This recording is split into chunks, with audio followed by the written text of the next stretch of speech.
E o quinto motivo do porquê o videogame não funciona é a falha no posicionamento, né? A falha no posicionamento tanto do paciente como do fisioterapeuta. Então vamos primeiro falar do posicionamento do paciente. Com relação ao posicionamento do paciente, a gente pode também considerar os consoles dentro disso.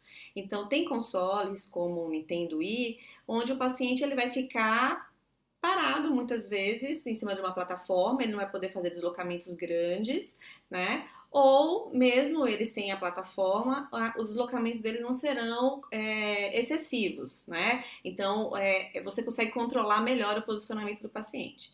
Com relação ao Xbox, por exemplo, onde você não tem nenhum controle, você não tem plataforma de força, né? Você não tem outros acessórios, só o Kinect, e você pode se movimentar livremente, já não tem isso. Então, o paciente ele tem muitos deslocamentos e isso interfere em como ele se desloca dentro do espaço. Você tem que planejar isso. Então, posicionar bem o paciente para que ele fique também numa distância ótima do captor do sensor.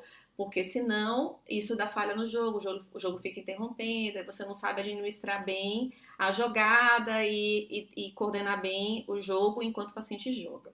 Então, com relação ao console é isso. E com relação ao paciente, sem considerar o console ainda, a falha do posicionamento, onde o fisioterapeuta não posiciona corretamente o paciente antes. Então, o que é posicionar o paciente corretamente antes? É alinhar a coluna, então colocar a pelve em posição neutra, colocar a coluna em posição neutra, ensinar a ativação da musculatura que vai estabilizar aquela região para ele poder fazer os movimentos de membro superior, de membro inferior e da própria coluna.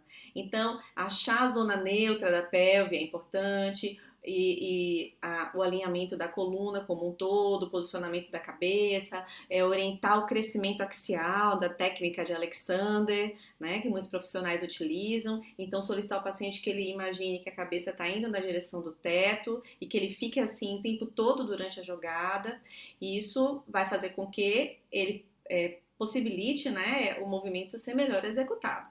Então, com relação ao posicionamento do paciente, é isso. Então, não só com relação ao console, mas também do fisioterapeuta posicionar bem o paciente, tanto para permitir o jogo, para que o sensor consiga ler o movimento e captar o movimento, como também para que ele possa se deslocar no espaço. E a outra coisa com relação ao posicionamento é o posicionamento do próprio fisioterapeuta, que não pode atrapalhar a jogada.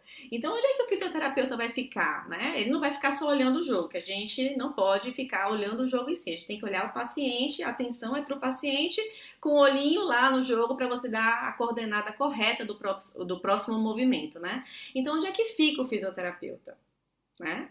Ele fica atrás do paciente. Então a gente se posiciona atrás do paciente. E por que tem que ser atrás do paciente? Primeiro, porque se você ficar na frente não tem jogo. E não pode ser do lado também, até poderia. Mas no início o paciente pode ser que precise de mais deslocamentos e ficar do lado atrapalhe, como no Xbox. No Wii, até você consegue ficar ao lado do paciente, mas nos jogos que tem mais deslocamento, não. Então, o ideal é que você fique atrás do paciente. Até mesmo porque você não quer que o jogo visualize você. Você quer dar os comandos e não quer que o jogo te visualize. Aí eu tô falando do Xbox mesmo. Porque o Wii só vai visualizar quem tá com o controle na mão, tá certo? Então você tem que estar atrás do paciente. E tem que estar atrás do paciente para você dar o comando certinho para ele.